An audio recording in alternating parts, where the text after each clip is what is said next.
Hello,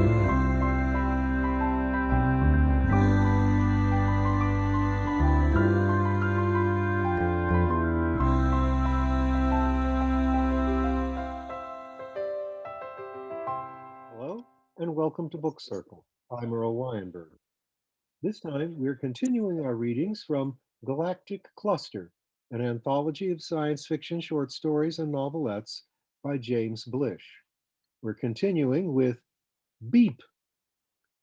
Our protagonists have discovered how one particular journalist discovered the way to read the future with certainty and exactitude.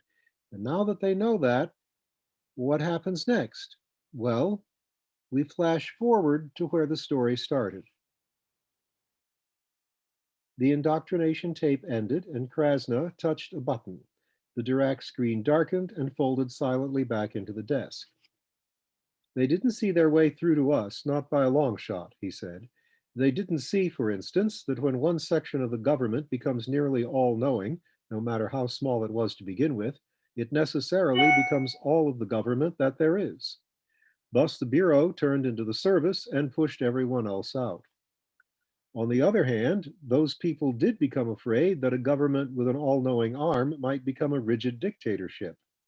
That couldn't happen and didn't happen because the more you know, the wider your field of possible operation becomes, and the more fluid and dynamic a society you need. How could a rigid society expand to other star systems, let alone other galaxies? It couldn't be done. I should think it could, Joe said slowly. After all, if you know in advance what everybody is going to do, but we don't, Joe, that's just a popular fiction, or if you like, a red herring. Not all of the business of the cosmos is carried on over the Dirac, after all. The only events we can ever overhear are those which are transmitted as a message. Do you order your lunch over the Dirac? Of course you don't. Up to now, you've never said a word over the Dirac in your life. And there's much more to it than that. All dictatorships are based on the proposition that government can somehow control a man's thoughts. We know now that the consciousness of the observer is the only free thing in the universe. Wouldn't we look foolish trying to control that when our entire physics shows that it's impossible to do so? That's why the service is in no sense a thought police. We're interested only in acts. We are the event police. But why? Joe said. If all history is fixed, why do we bother with these boy meets girl assignments, for instance? The meetings will happen anyhow. Of course they will, Krasna agreed immediately. But look, Joe, our interests as a government depend upon the future. We operate as if the future is as real as the past, and so far we haven't been disappointed. The service is 100% successful. But that very success isn't without its warnings. What would happen if we stopped supervising events? We don't know, and we don't dare take the chance.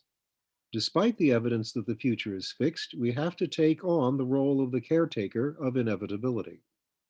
We believe that nothing can possibly go wrong, but we have to act on the philosophy that history helps only those who help themselves. That's why we safeguard huge numbers of courtships right through to contract and even beyond it. We have to see to it that every single person who is mentioned in any Dirac cast gets born. Our obligation as event police is to make the events of the future possible, because those events are crucial to our society, even the smallest of them. It's an enormous task, believe me, and it gets bigger and bigger every day. Apparently, it always will. Always? Joe said. What about the public?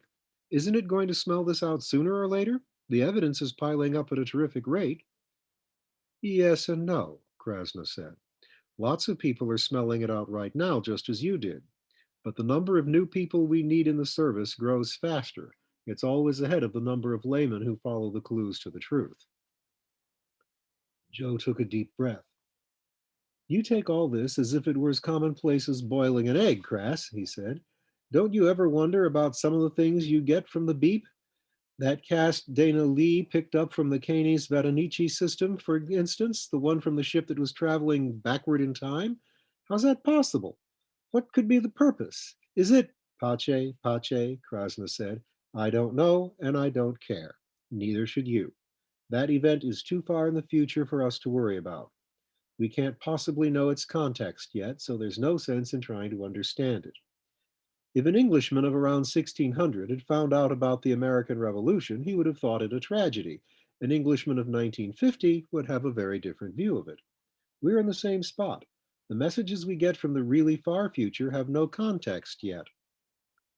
I think I see, Joe said. I'll get used to it in time, I suppose, after I use the Dirac for a while. Or does my new rank authorize me to do that? Yes, it does.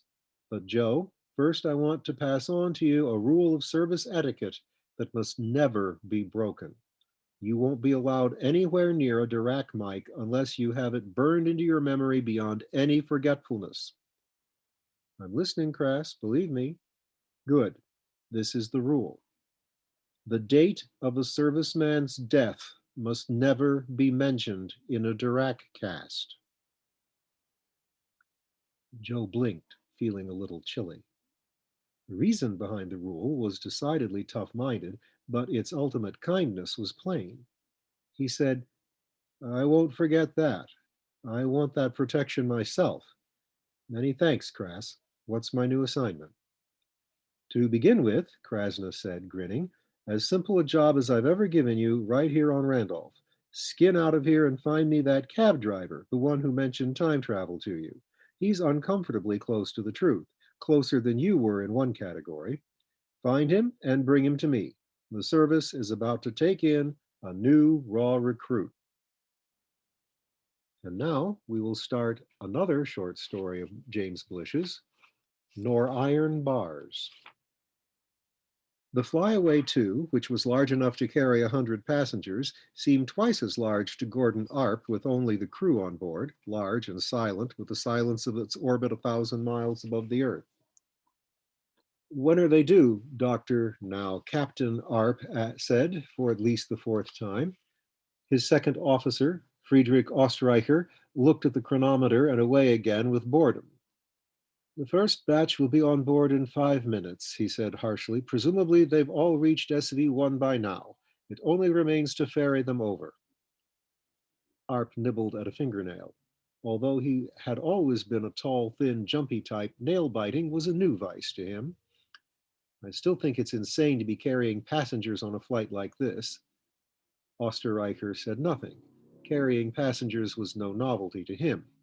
He had been captain of a passenger vessel on the Mars run for 10 years and looked it. A stocky, hard-muscled youngster of 30 whose crew cut was going gray despite the fact that he was 5 years younger than Arp. He was second in command of the Flyaway 2 only because he had no knowledge of the new drive, or, to put it another way, Arp was captain only because he was the only man who did understand it, having invented it. Either way you put it, it didn't sweeten it for Osterreicher. That much was evident.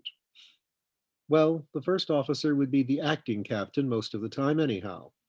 Arp admitted to himself that he had no knowledge of how to run a spaceship. The thought of passengers, furthermore, came close to terrifying him. He hoped to have as little contact with them as possible.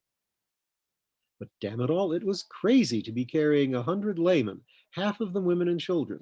Furthermore, on the maiden flight of an untried interstellar drive solely on the belief of one Dr. Gordon Arp that his brainchild would work.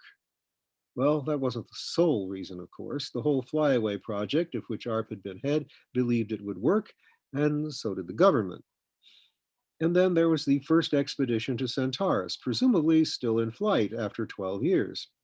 They had elected to do it the hard way on ion drive, despite Garrett's spectacular solo round trip, the Hartle overdrive, which had made that possible being adjudged likely to be damaging to the sanity of a large crew. Arp's discovery had been a totally unexpected breakthrough, offering the opportunity to rush a new batch of trained specialists to help the first expedition colonize, arriving only a month or so after the first had landed. And if you are sending help, why not send families too? The families of the first expedition that had been left behind, which also explained the two crews. One of them consisted of men from the Flyaway project, men who had built various parts of the drive or designed them or otherwise knew them intimately. The other was made up of men who had served some time, in some cases as long as two full hitches, in the space service under Osterreicher. There was some overlapping, of course. The energy that powered the drive field came from a Nernst effect generator, a compact ball of fusing hydrogen held together in mid-combustion chamber by a hard magnetic field, which transformed the heat into electricity to be bled off perpendicular to the magnetic lines of force. The same generator powered the ion rockets of ordinary interplanetary flight, and so could be serviced by ordinary crews. On the other hand, Arp's new attempt to beat the Lorentz Fitzgerald equation involved giving the whole ship negative mass, a concept utterly foreign to even the most experienced spaceman. Only a physicist who knew Dirac holes well enough to call them Pam would have thought of the notion at all. Footnote: Dirac was an eminent physicist of the early 20th century, and his initials were P.A.M. Dirac, so he was known as Pam. But it would work. Arp was sure of that. A body with negative mass could come very close to the speed of light before the Fitzgerald contraction caught up with it, and without the wild sine curve variation in subjective time which the non-Fitzgerald Hartle overdrive enforced on the passenger. If the field could be maintained successfully in spite of the contraction, there was no good reason why the velocity of light could not be passed. Under such condition, the ship would not be a material object at all. And polarity in mass does not behave like polarity in electromagnetic field. As gravity shows, where mass is concerned, like attracts like and unlikes repel. The very charging of the field should fling the charged object away from the Earth at considerable speed. The unmanned models had not been disappointing. They had vanished instantly with a noise like a thunderclap. And since every atom in the ship was affected evenly, there ought to be no sensible acceleration either, which is a primary requirement for an ideal drive. It looked good, but not for a first test with 100 passengers. Here they come, said Harold Stauffer, the second officer. Sandy-haired and wiry, he was even younger than Osterreicher and had the small chin combined with handsome features which is usually called a weak face.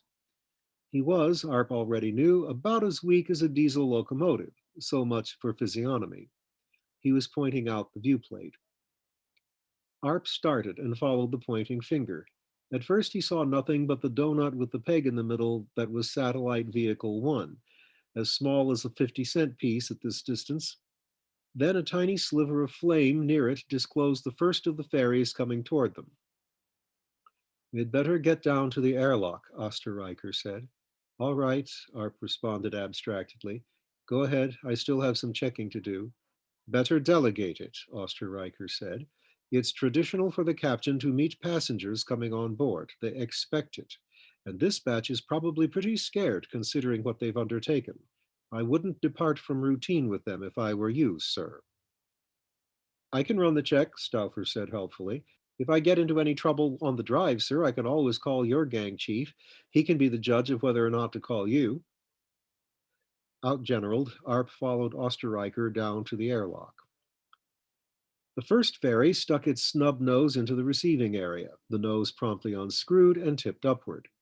The first passenger out was a staggering 2-year-old, as bundled up as though it had been dressed for the cold of space, so that nobody could have told whether it was a boy or girl.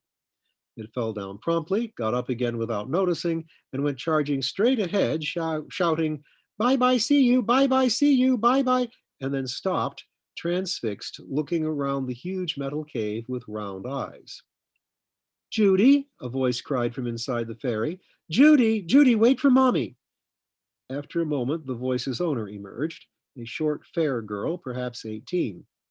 The baby by this time had spotted the crew member who had the broadest grin and charged him, shouting, "Daddy, daddy, daddy, daddy, daddy," like a machine gun.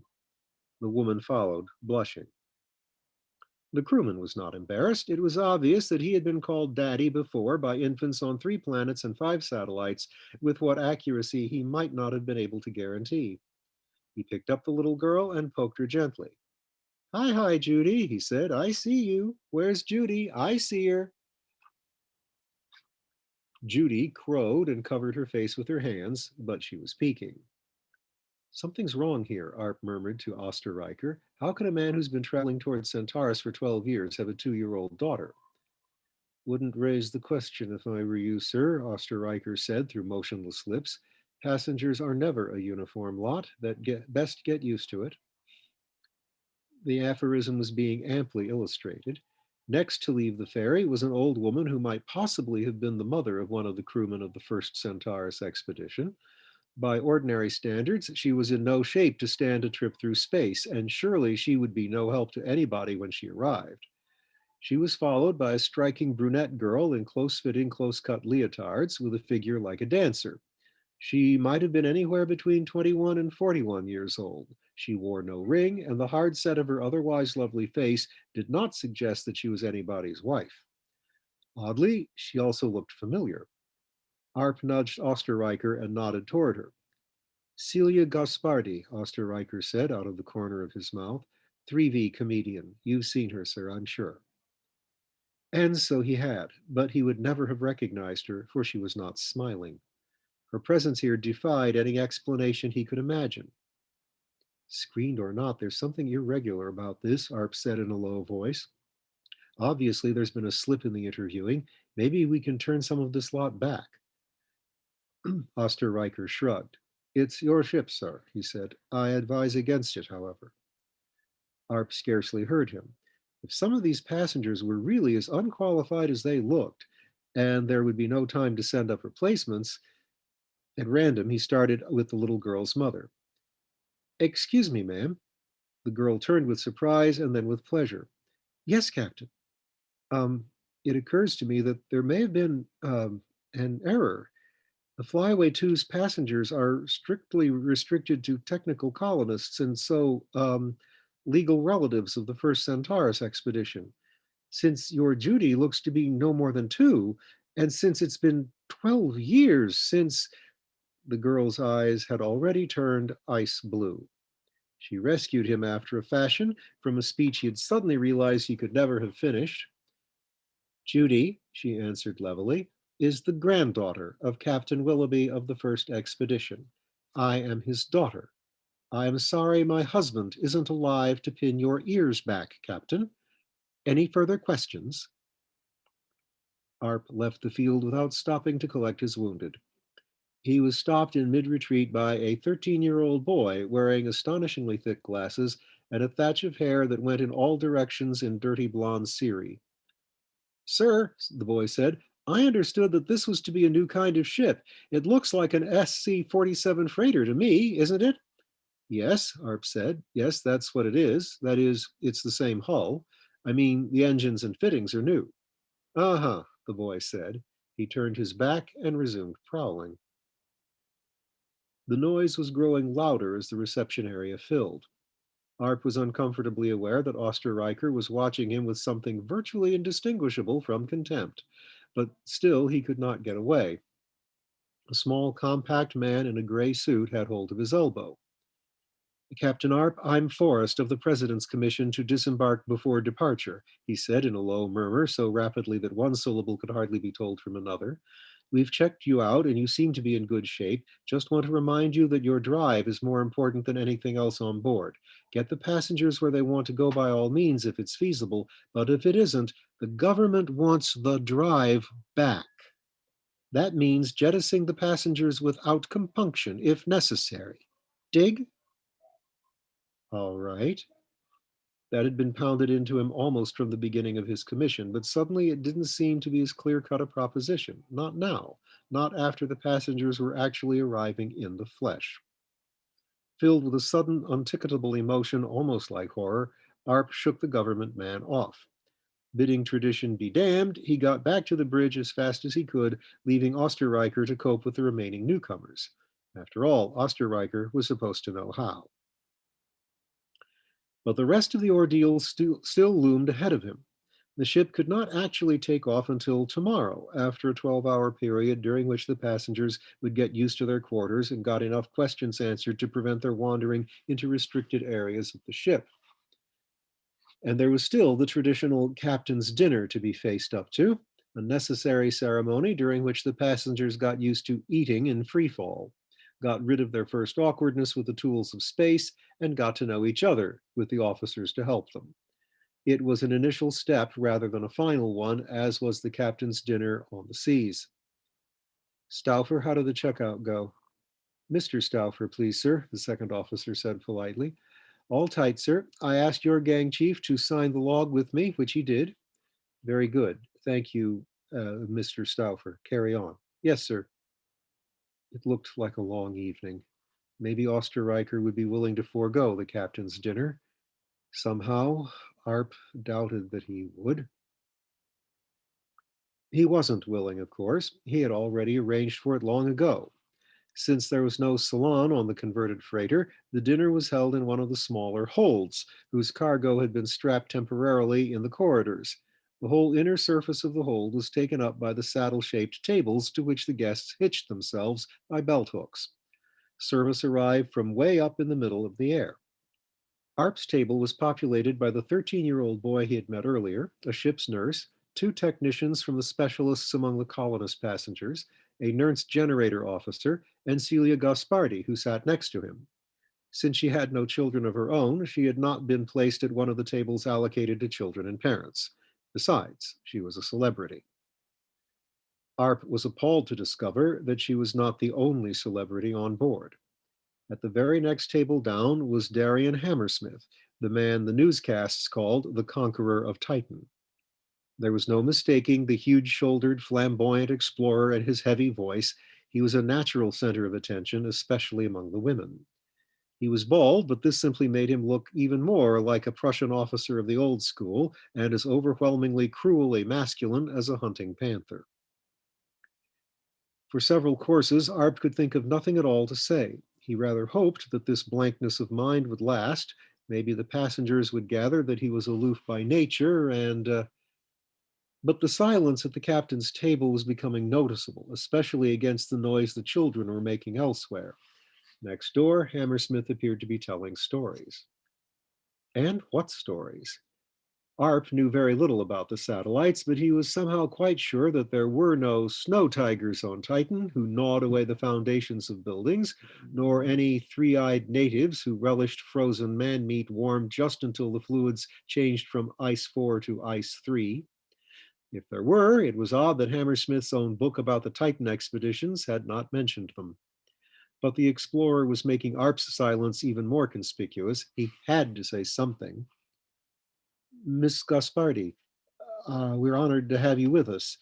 You have a husband among the first expedition, I suppose?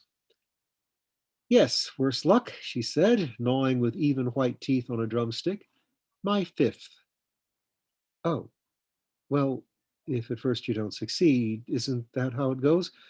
You're undertaking quite a journey to be with him again. I'm glad you feel so certain now. I'm certain, she said calmly. It's a long trip, all right, but he made a big mistake when he thought it would be too long for me. 13-year-old was watching her like an owl. It looked like a humid night for him. Of course, Titan's been tamed down considerably since my time, Hammersmith was booming jovially. I'm told the new dome there is almost cozy except for the wind. That wind, I still dream about it now and then. I admire your courage, Arp said to the 3V star, beginning to feel faintly courtly. Maybe he had talents he had neglected. He seemed to be doing rather well so far. It isn't courage, the woman said, freeing a piece of bread from the clutches of the lazy spider.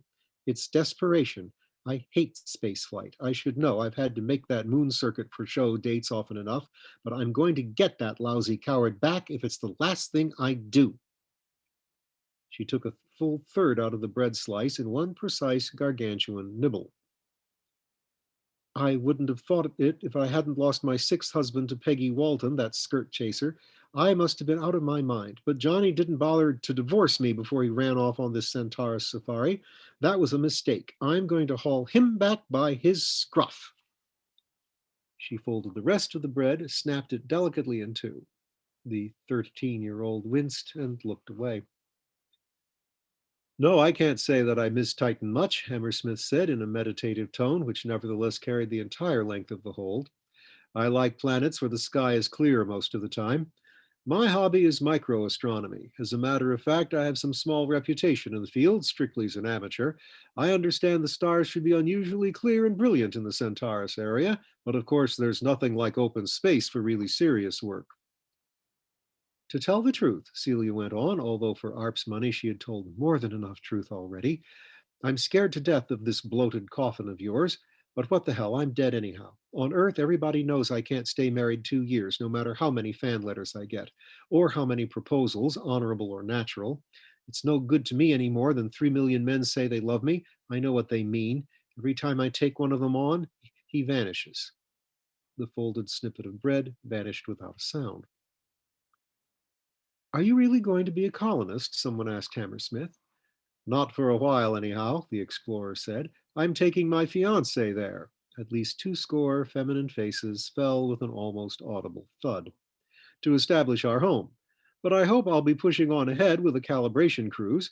I have a theory that our captain's drive may involve some navigational difficulties, and I'll be riding my hobby the while. The arrangement suits me nicely. Arp was sure his ears could be seen to be flapping. He was virtually certain there was no such discipline as microastronomy, and he was perfectly certain that any collimation cruising, Hammersmith even had the wrong word, that Arp was driving, the Arp drive required, was going to be done by one Gordon Arp, except over his dead body. This man, Celia Gaspardi went on implacably, I'm going to hold if I have to chase him all over the galaxy. I'll teach him to run away from me without making it legal first. Her fork stabbed a heart of lettuce out of the lazy spider and turned it in a gout of Russian dressing the spider had shot into the air after it. What does he think he got himself into, anyhow? A foreign legion? She asked nobody in particular. Him? He couldn't find his way out of a supermarket without a map. Arp was gasping like a fish. The girl was smiling warmly at him from the midst of a cloud of musky perfume against which the ship's ventilators labored in vain. He had never felt less like the captain of a great ship. In another second, he would be squirming. He was already blushing. Sir, it was Osterreicher bending at his ear. Harp almost broke his tether with gratitude. Yes, Mr. Osterreicher?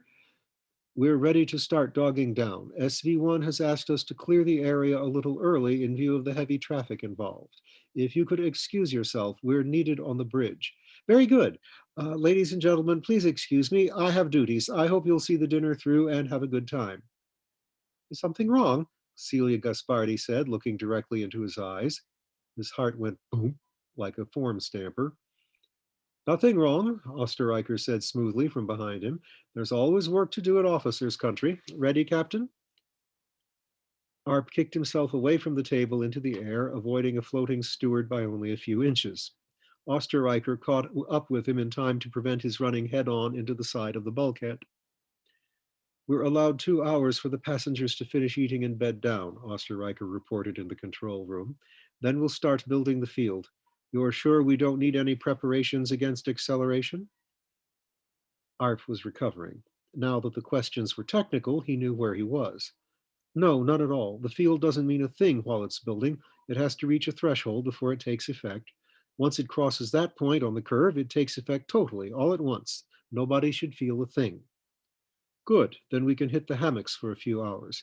I suggest, sir, that Mr. Stauffer take the first watch. I'll take the second. That will leave you on deck when the drive actually fires, if it can be delayed that long. I already have us on a slight retro curve from SV1. It can be delayed as long as we like. It won't cross the threshold till we close that key. That was my understanding, Osterreicher said. Very good, sir. Then let's stand by the usual watches and get away at the fixed time. Then we'll be at the apogee so far as the satellite station is concerned. It would be best to observe normal routine right up to the moment when the voyage itself becomes unavoidably abnormal. This was wisdom, of course. Arp could do nothing but nod, though he doubted very much that he would manage to get to sleep before his trick came up. The bridge emptied except for Stauffer and a junior grade from the Nernst gang, and the ship quieted.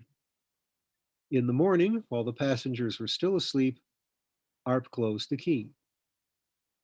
The Flyaway 2 vanished without a sound. And we'll find out where it vanished to next time.